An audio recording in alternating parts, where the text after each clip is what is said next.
The following is a rebroadcast of TV50's Candlepin Stars and Strikes. WNDS Sports and Tri-State Megabucks present Candlepin Stars and Strikes. Oh, look at this. Look at it! He got it! Ready for a fair! Candlepin Stars and Strikes is sponsored in part by Milwaukee Kent Toyota Dodge Nissan. Looks good. Looks good. That's good to go. It's a Candlepin Stars and Strikes is produced in conjunction with the New Hampshire Candlepin Bowling Association. And now your hosts, Doug Brown and Dan Murphy. Hi, everybody, and welcome back to Championship Week here on the Winds. I'm Doug Brown, along with Dan Murphy. Hope you enjoyed our doubles championship match yesterday, and today it is now the singles championship match. John Potorski bowling quite well the last couple of weeks from the number 3 spot. He has moved into the finals against Bob Kelly. Yeah, 428 a couple weeks ago, and last week just enough to win. A great match with Pat Pay. And as they say, it doesn't get any easier. Bobby Kelly this week. All right, let's meet our two bowlers, give you a chance to check out what they look like in slow motion before the program began. Our number 3 seed, going for his 3rd win in a row from Franklin, Massachusetts, John Potorski. Okay, John averaging 120, high triple 470. His roll-off score to make it on the show, 660. And 2 weeks ago, John appeared with a 428 to knock off Dave Richards. Then last week, he had a 369 to beat Pat Pay in the semifinals. So today, he tries to make it the hat trick, and he bowls against our number 1 seed from Stoneham, Massachusetts, Bob Kelly. Okay, Bob comes in averaging 130, high single 210. And his roll-off score much better than any of them at 702. That's right. The only one of the 5 bowlers to qualify with a 700 or better roll-off, which, of course, is a 140-plus average for 5 games. Not too bad. We're going to come back with the first of our 3 games. Of course, $500 to the runner-up this week, $1,000 to our winner, and also the automatic qualifier into the Tri-State Megabucks Tournament of Champions. We've got a bonus ball contest later on. We want to tell you more about the bowl-a-thon for the Boys and Girls Clubs. We'll do all of that and have some bowling, too, right after these messages. Don't go away.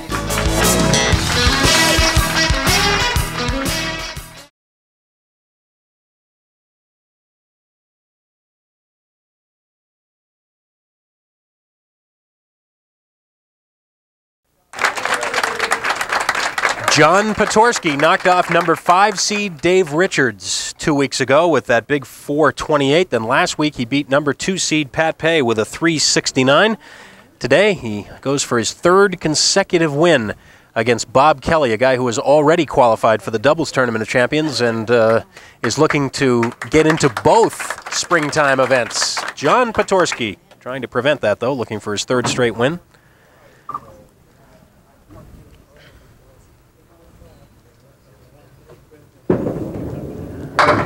John is a great story here.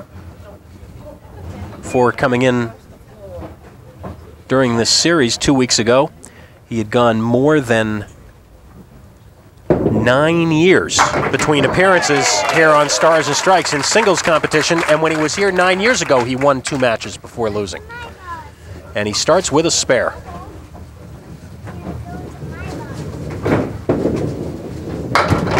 And how about that? Almost a backdoor strike. Well, those are the breaks you need. Those are the breaks you got to cash in on.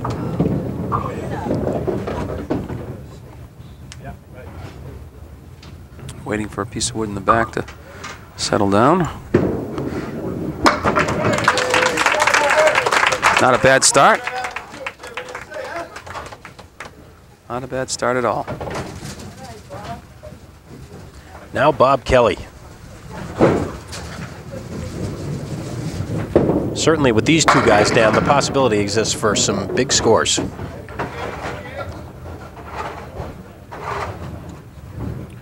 Triangle, right-hand corner. Yes, just powered right through it. That wood was fighting him a little bit, but he was able to carry it for the spare. Bob qualified for the doubles tournament of champions with Larry Valcourt. Back on November 27th, they threw a 381 to beat Steve Vadney and Bill Koffold. Bob with just 3 on the spare. Yeah, 1, 5, and 9.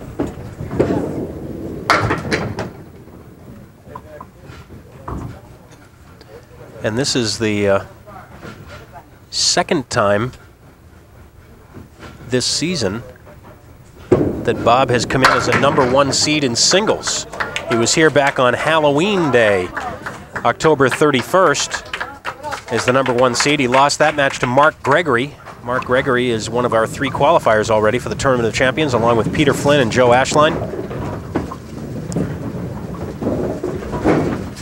One of these 2 gentlemen will join them in the field. John Potorski kicks out the 5, leaving the 7 and 8 with wood that's very favorably positioned. Once you catch some of the wood and some of the 7-pin, he's way too high in the wood.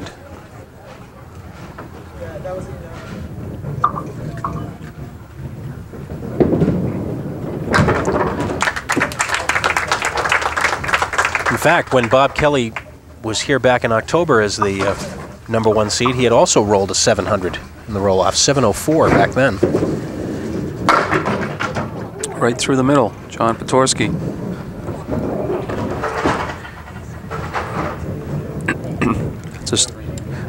That's a strange one. 2, 4, 7 on the left, and you got the 3, 9, and 10 on the right.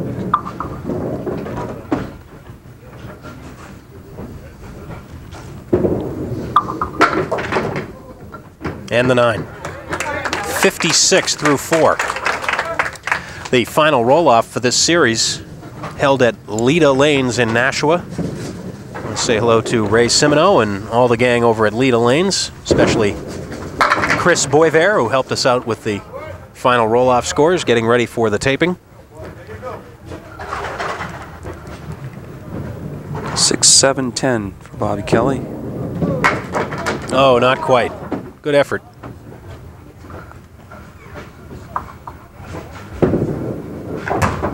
$9. This is an all-Massachusetts matchup. John Potorski from Franklin, Bob Kelly from Stoneham. Bob and his wife, Marianne, have a 4-year-old son, Cameron. Bob works as a letter carrier for the U.S. Postal Service. Does a lot of his bowling right here at Park Place and also at the Wallex Lanes. 5, 8, 9, 10. No.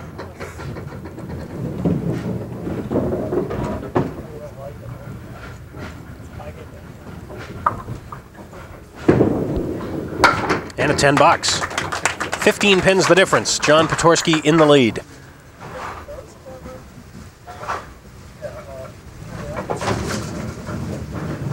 John does much of his bowling at Fico's down in Franklin.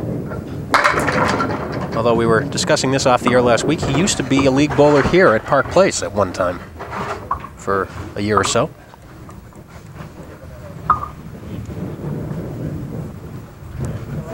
Four, 5, and 7. Piece of wood out in front of the 4 and 5, but I don't know if you can carry him the ball off that for the 5-pin or not. Ooh, came back. Second chance with the ball, but not enough.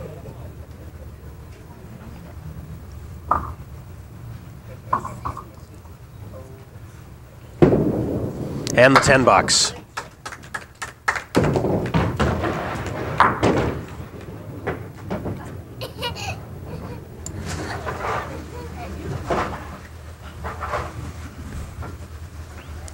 Now John moves over to lane 31. Started with 2 marks, now he's gone 3 consecutive boxes without a mark. Big hit that time. Strike in the 6th. John said, "Oh, really, Dan? Oh, let me show you. I can put another one up there." And a quick strike it was. Bobby Kelly likewise has had 3 opens. Slides by the head pin here. And that piece of wood way out front may be out of play. We'll see where it goes. Well, right now it looks like it might be okay. Awful close. No, out of play.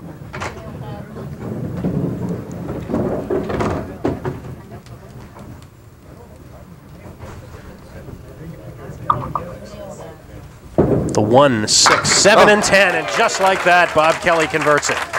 Like I said, all I have to do is mention they have some open boxes, and they say, "Oh, well."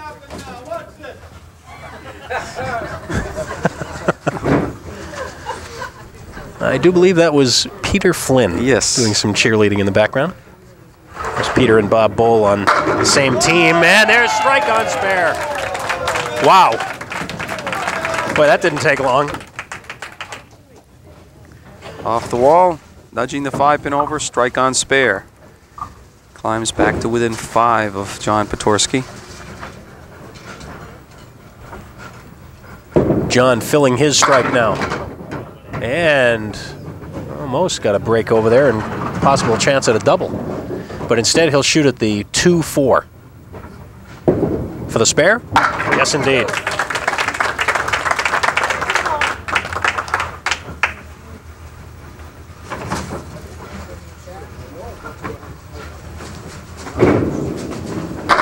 Just catching the head pin. Let's see. That 3-pin falls backward. Could be interesting, but it's not going to. Just 4 on the spare.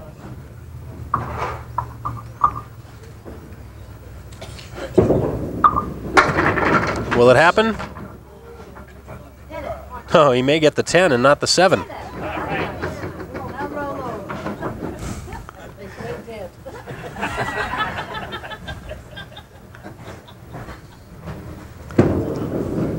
It's a 10 for John. 110 through 8. And now Bob Kelly steps up working on a strike.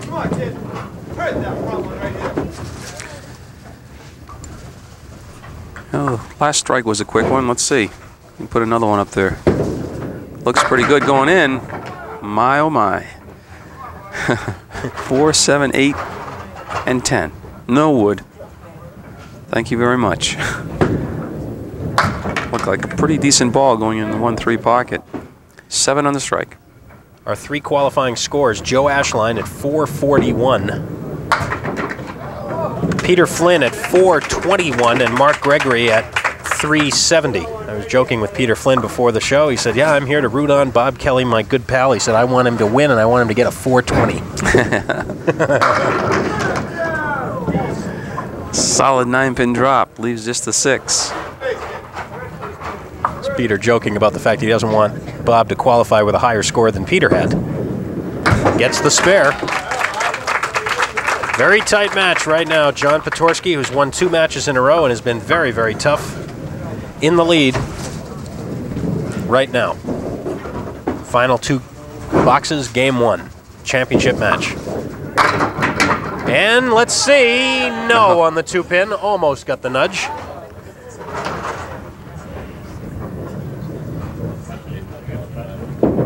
Uh-oh, uh-oh. John came right up straight when he released that ball, and the ball straightened right out on him. You got to stay down over that shot. That time he got the lift and the 10 box. Could be a costly miss. Time will tell. Only left 1 pin standing this entire game also. Triangle. 3, 5, 6.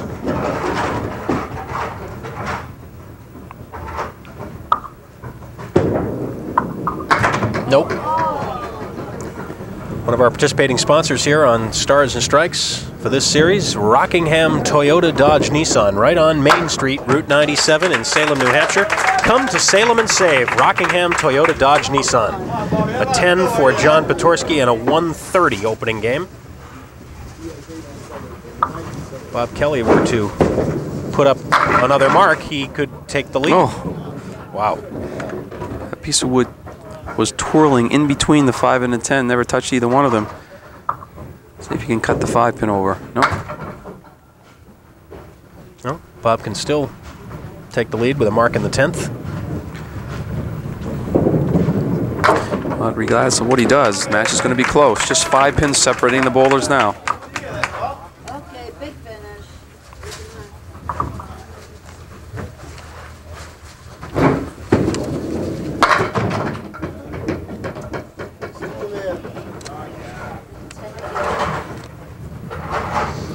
Well, a little better for a left-handed bowler. Ball coming from left to right. Oh, he's a little high in the wood. Nope.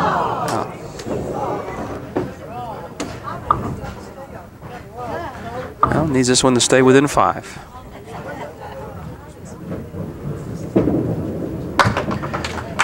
Five indeed is the difference. John Potorski with the lead. 1 game in the books, 2 to go. Our championship match continues here at Park Place Lanes in Windham after these messages.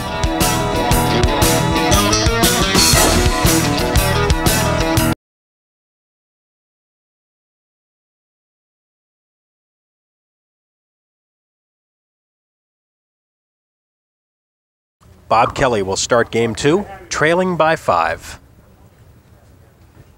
The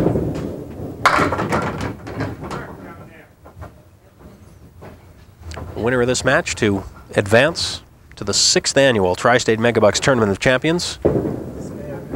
And for either one of these guys, Dan, it would be their first appearance in the Tournament of Champions. Of course, Bob, as we mentioned, is already qualified for the doubles event later this year. And of course, whichever bowler may advance be a welcome addition. Absolutely. Of course, there is also the matter of $1,000 on the line in this match, too. These guys aren't bowling for the money.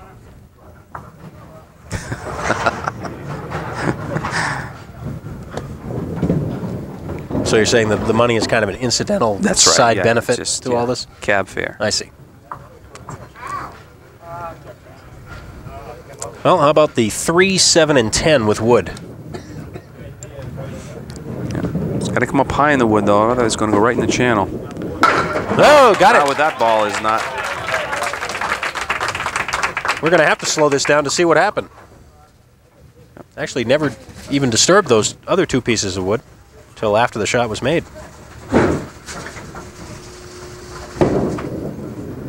John Potorski coming up a little bit short.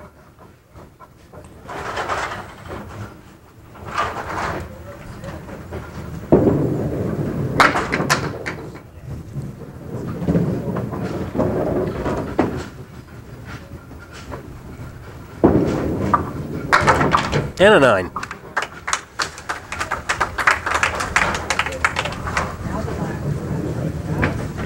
When you stop by Park Place Lanes here in Windham, should you feel the need for a little something to eat, you'll want to be sure and visit Willow Tree North, located right here inside Park Place Lanes. The Willow Tree North restaurant with our good friend Rodney Cronin and the gang at your service. Tell them you heard about them here on Stars and Strikes. Cindy Sissom going down to check that piece of wood, and it is in play. Much to the chagrin of John, who was hoping it would be out of there, makes the shot much more difficult. And that's why.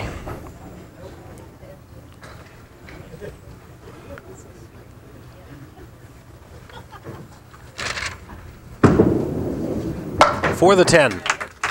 So a chance for Bob Kelly now to take the lead. And if he does, it'll be the first time he's had the lead in the match. He'll need at least 5 on this fill to do it. Make it 8. Just the 1 and the 7 left. Got a good break off the head pin. With the angle of that wood, he's got a shot at making this one. Oh. He was just so full on it, drove the head pin and the wood straight back. Just straightened that ball out a little bit and wasn't able to convert. Instead, it's a 10.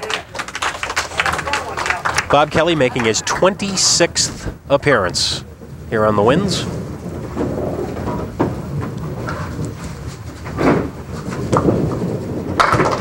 Off target to the right.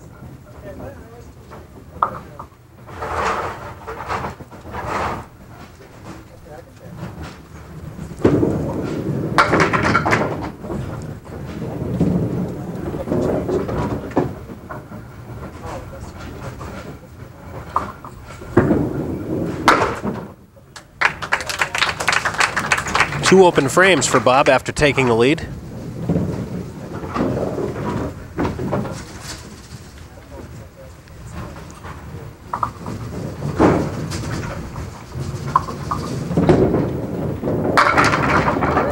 John Potorski skips the 5-pin a little bit, but can't knock it over.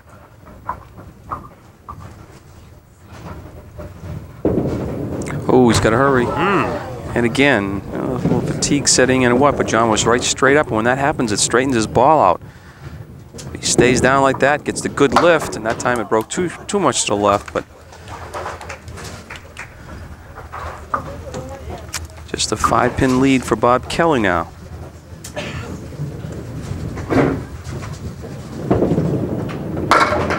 Full on the head pin.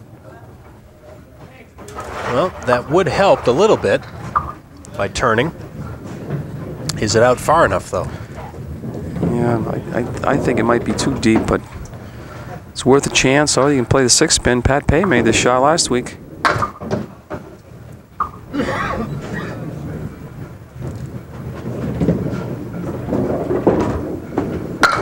Tried the wood that time, and it's still a 9-box. So, 2 open frames for John Potorski. We will take a timeout. The lead has changed hands here early in Game 2. It's now Bob Kelly with a 5-pin advantage as we approach the halfway point of our championship match. Don't go away.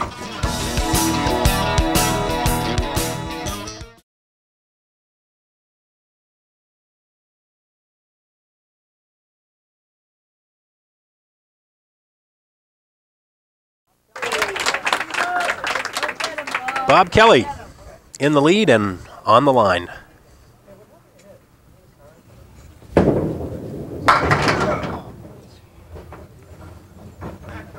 In that 1-2 pocket, which for him, of course, the left-hander is the target, but... Well, yes and no. Bob, if you watch him when he delivers it, he's, you know, to the extreme right-hand side of the approach, so the ball is going that way. But he was a little disappointed in that break. The 5, 7, 9, 7, 8, and 9. He's going to shoot right for the left-hand tip of that wood. Try to jump the 5-pin over. No. Too much of the wood.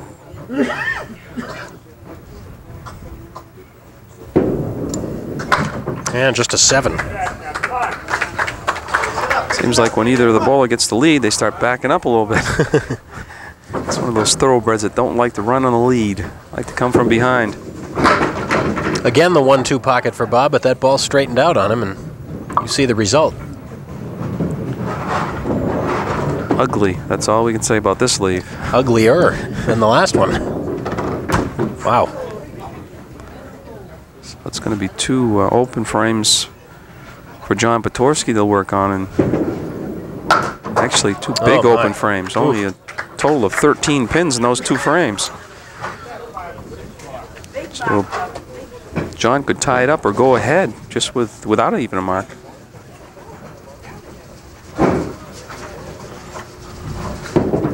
On lane 32, he just clips the head pin. That 10-pin falls, he might get a strike. Now that wood becomes a concern right in front of the 6-pin. John's trying to wave it out of the way. Works every time for John. I don't understand this. It does seem to, doesn't it? Yeah. It looked like that wood was stopped. Watch out. Went by it. Well, he kept saying to himself, I've been leaving the ball to the right. This time I won't. I'll turn it over a little more. And that time it broke too sharp. And it's just a 9, but he gains 3 in count. The lead now just 2. I'm sorry, just 3. I think I have at the computer.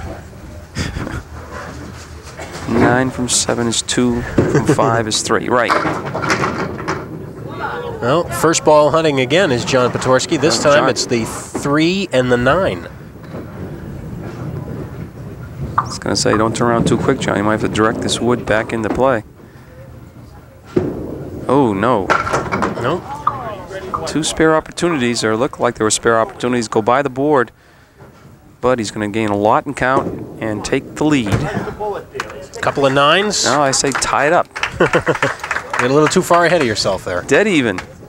16 frames.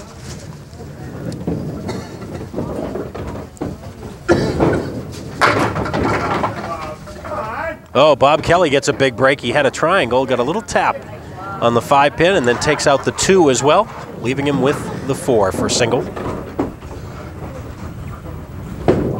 And he's right on it for the spare, breaking a 4-box drought.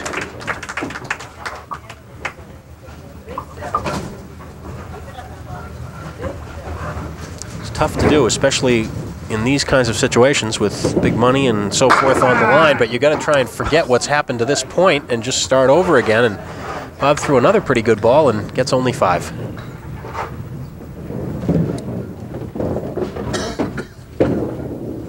Playing the wood, and he got it!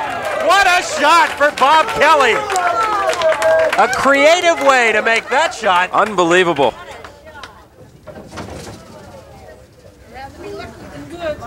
Well, maybe that'll get him started.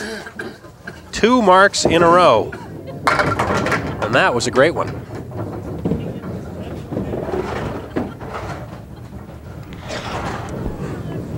John Potorski now. No picnic here. The 3, 6, and 7.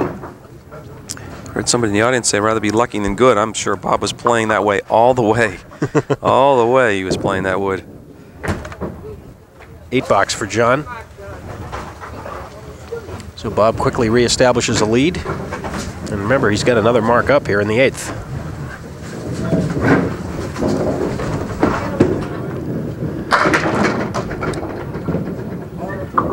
And another just outstanding leave for John Potorski. This time the 3, 7, and 9. 2 pretty good-looking first balls in this sequence. Oh, that great. time he converts it.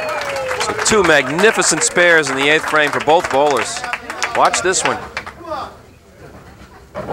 John's first mark of this game. He had gone 10 boxes in a row without marking until that one. Oh, Bob Kelly feeling it now. 9 drop. Sometimes it takes a spectacular shot like that just to get you untracked. And this, they come back with a solid 9-pin drop. And this will make it 3 marks in a row for Bob Kelly if he can convert the 6-pin. Oh, used it all, but he got it. So in this sequence, Bob has hit a single pin, 2 single pins, sandwiched around that spectacular diamond with the 7 shot that he made over on lane 31 last time up. 8 drop.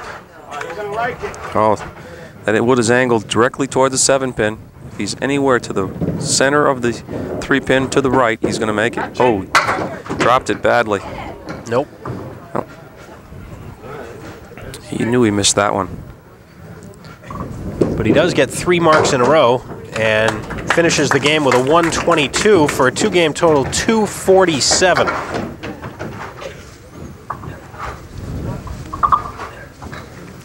John Potorski's going to need at least 1 big mark and maybe 2 more to avoid being double figures behind going into the 3rd game. This is on a spare, and he left it out to the right.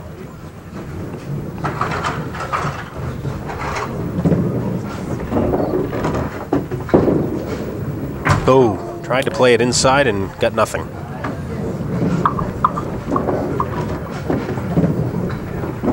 Now he needs to try and bail out. Plays it the safe way, gets an 8.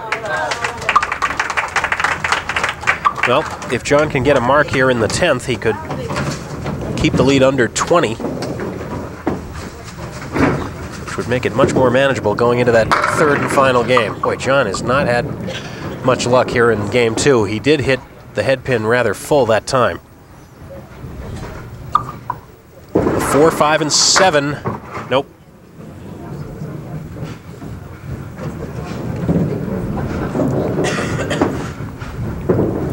So after a 130 opening game, John Potorski settles for a 93 middle game, a 2-game total of 223.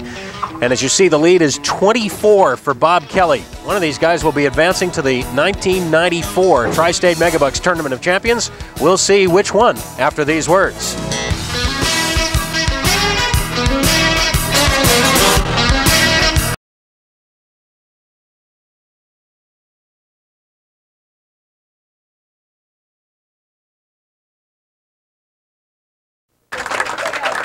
Well, for the last several weeks, we've been telling you about the Boys and Girls Club Bowl-a-thon to be held here at Park Place Lanes. It's coming up this Saturday, January the 29th, right here at Park Place Lanes. And if you'd like to take part in person, you can just show up here at the Bowl-a-thon and and certainly make your contribution that way. Or if you'd like to, you can check in sometime this week and find out how you can participate.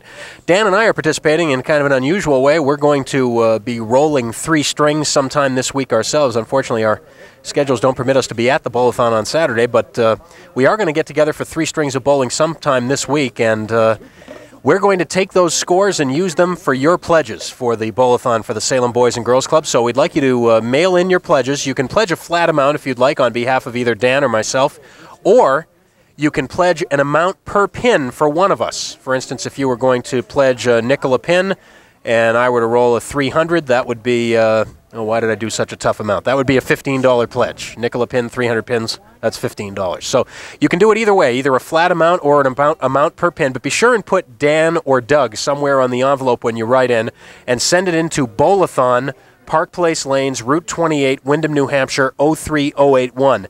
If you send a check in as a flat amount, please be sure and write your check out to Bowl-a-thon, and that'll be just fine. And a little bit later, we'll be informing you about the exact scores that Dan and I came up with, and we'll be talking about it incessantly. Well, I'm sure we will if Dan wins. Well, you know, they can use the scores for their pledges, and I'll use the scores for my pleasure. How big can they be? Hold the sign up here. Well, John's got some work to do, and that's the way to start. Down by 24.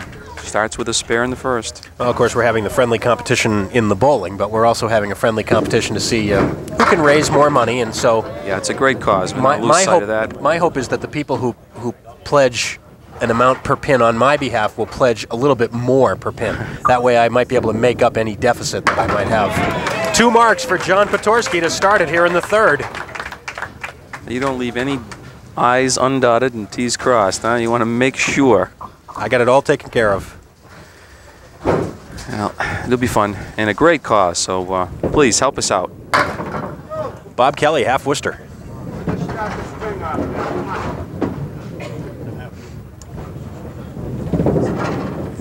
Oh, yes! For the spare, playing it inside. We talked about this a little bit last week, Dan, and here's a perfect example of what you talked about. Watch how much damage the head pin does. See, it just twists and turns through that cluster of 6 pins, and that's why they go inside.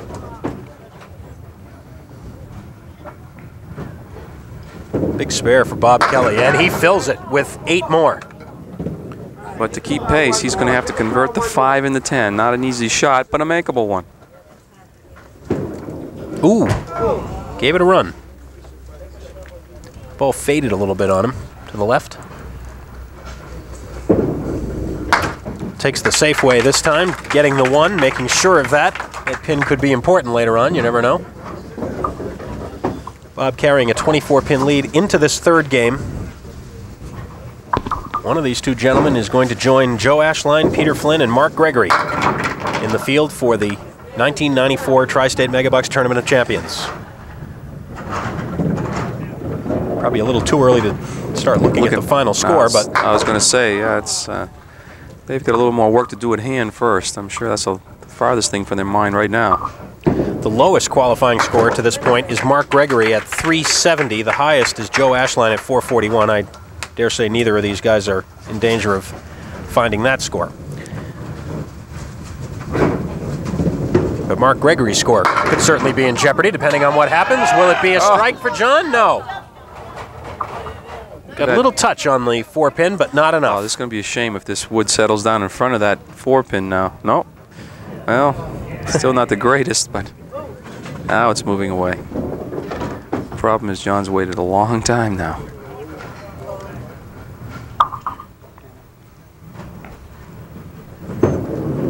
Can wait forever. He's still going to get it. Spare up in the 4th. Well, John trailing coming into this game, plus having to bowl first, knows that he needs to get a mark up there at least every time. At least 1 every time up there. To keep the heat on Bob Kelly. Oh, the 10-pin going to go? Apparently not. 1, 3, 7, 10. Made a shot similar to this earlier in the match. I have to think that if he makes the 1, 3, 7, the 10-pin will go also. Ooh. Now the 1, 7, 10 left. And unless it's a great out, he's going to lose a few on count. $8. That cuts the lead down to 14. Plus now he's opposite a mark here in the fourth. So things getting a little more interesting here. Missing the Oh boy. 9 drop anyway. Jump all over this, huh? What's going to roll off? The 10 pin by itself. Yes, for the spare. That could be a big one. That keeps the lead in double figures. We'll take a break. Each bowler with a mark up in the fourth. Bob Kelly leading by 14. We'll decide the championship after this break.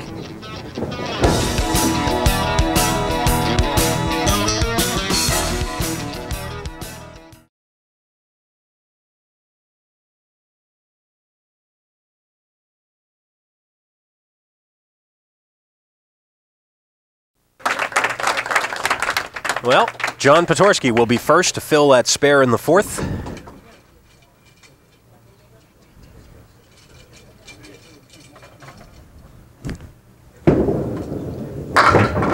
On the head pin and gets an extra one for 8. And 3-6 left. Wants to, just like Doug said, at least get 1 mark each time up. Gotta hurry. Yes. Got it there. He's going to leave that one out to the right.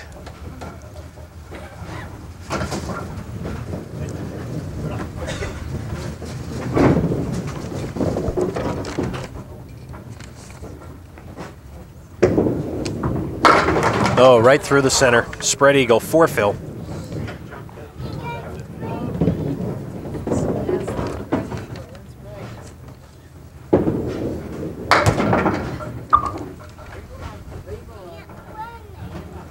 Well, John got the mark that he wanted, but he wasn't able to get the fill, so he settles for 24. Nice out on the spread eagle, though. Well, he took full advantage of it, even though only 4 on the first ball, was able to work it out for a 10. Now Bob Kelly working on a spare in the fourth.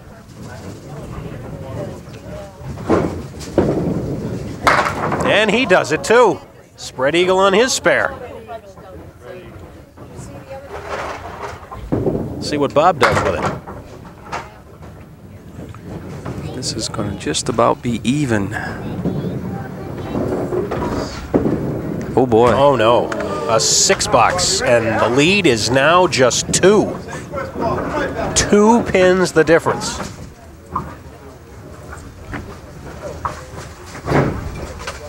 Of course, Bob can give himself a little cushion heading into the final boxes should he put a mark up here. The 1, 2, 8, and 10. He's opposite a 10 box, so if he doesn't make the spare, chances are he might lose a few more in count. Well, it's going to be a tough 10. The 3 and the 10. Still looking at him. Oh, nice 10 box there for Bob. And the lead in the match is still 2 pins for Bob Kelly with now 4 boxes remaining. Well, as you said, John's done it each time up, left at least 1 mark. Let's see. Oh boy, that's twice in a row now through the middle. This time, spread eagle minus the 7 pin.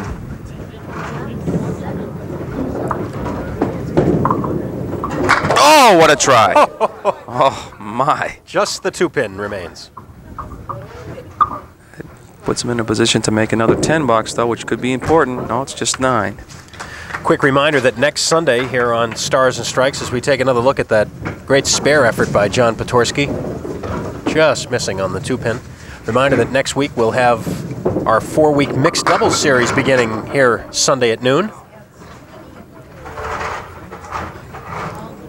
Of course, next Saturday we'll also be starting a brand new doubles series as well. Oh boy, could be a roadblock.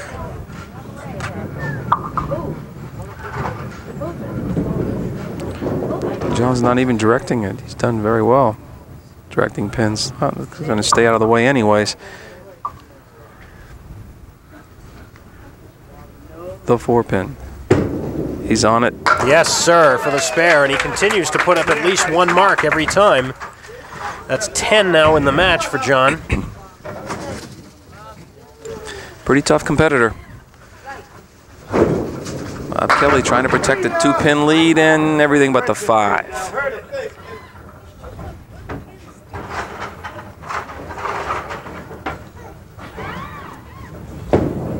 Boy, how tough is that shot? Nothing but the 5-pin on the lane when you know you need it. Well, that gives him a 3-pin advantage plus the fill, but now he's got to face a mark in the 8th by John Potorski. Just catches the head pin, and it will be an 8 drop. And the 2 and the 7. This could be a very big shot right here.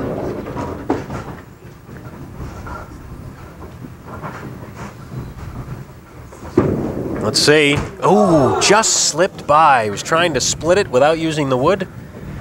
Somehow missed the 2-pin. Just missed it. That's what he wanted. So this thing is going to go right down to the end.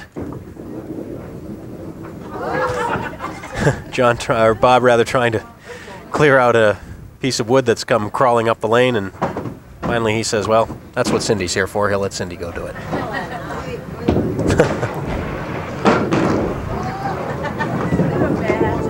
That just adds to the tension here a little bit. So here's the situation. Final 2 boxes of regulation. If John Potorski were to throw a strike on this spare, he would still trail by 1. Pretty good looking ball, and there it is. Strike on spare. How did you know that? Well, we get a Donnybrook here or what? It's white knuckle time. 1 pin the difference, but advantage John Potorski right now with the strike up in the 9th. Oh, he wants that 10-pin to go. Well, it doesn't change the shot. You're still shooting at the 2-pin. You're either going to make the spare or get a decent fill. Whatever happens, Bob Kelly's going to have to throw at least a mark. Oh, that's a spare right there, and that's a big spare for several reasons, Dan. It not only forces Bob Kelly to do some damage in the last 2, but this fill could also put John Potorski ahead of Mark Gregory should he win.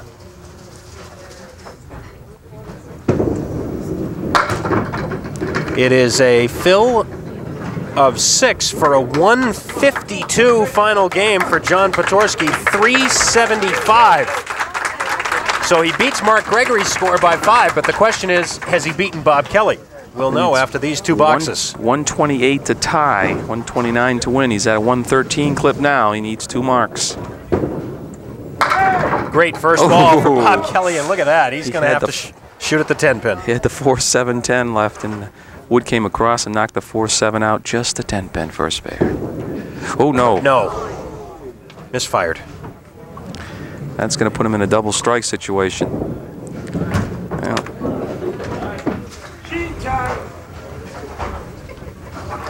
Bob Kelly needs 2 strikes. 2 strikes and 6 to tie. 2 strikes and 7 to win. Pretty good ball. And not enough. John Potorski come back with a 152, being down by 24 pins going to the final game. And for Bob Kelly, the frustration continues. As again, he does not make the singles tournament of champions, and he's had some chances. He's making some pocket change along the way, though. Absolutely. A 111, a 358 for Bob Kelly. John Potorski with a 375 makes it 3 wins in a row, and he'll be back in the spring along with the other qualifiers for the Tri-State Megabucks Tournament of Champions. We'll award the cash and try and give away some more cash in the bonus ball contest in a minute.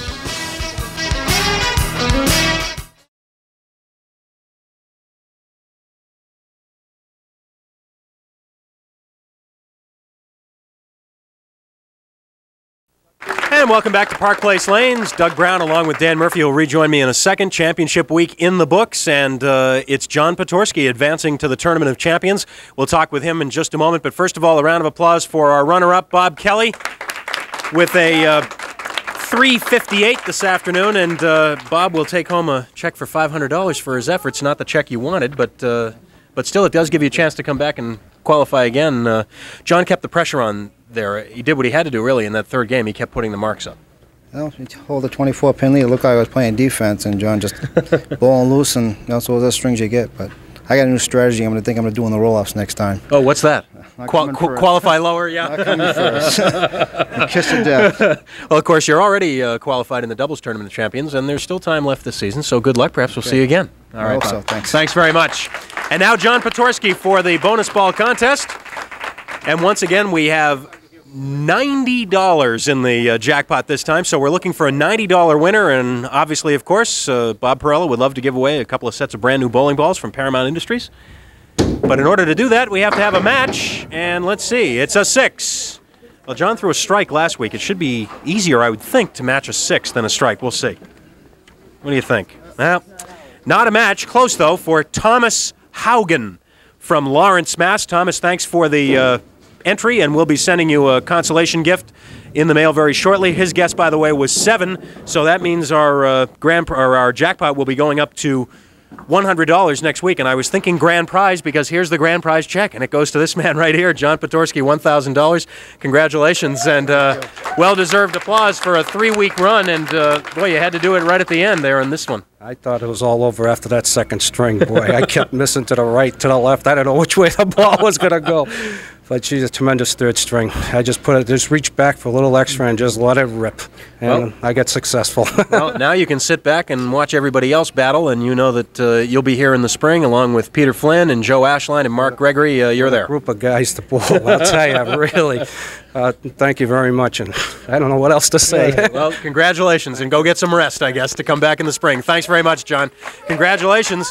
That's 3 straight wins for John Potorski, and again, he joins Joe Ashline, Peter Flynn, Mark Gregory, and John. And John now moves into the number 3 spot now of the 4 guys who've qualified. So 2 spots still remain. It should be interesting shaping up. That's how everyone's starting to talk about now because it's the season-ending finale and what a tournament's going to be. All right. Of course, next weekend we'll be back with all brand new series here on Stars and Strikes. Don't forget to join us Saturday at noon for Stars and Strikes doubles, and then back here Sunday at noon at Park Place for Candlepin Stars and Strikes. Until then, have a great week, everybody. For Dan Murphy and the whole crew, I'm Doug Brown. See you next time.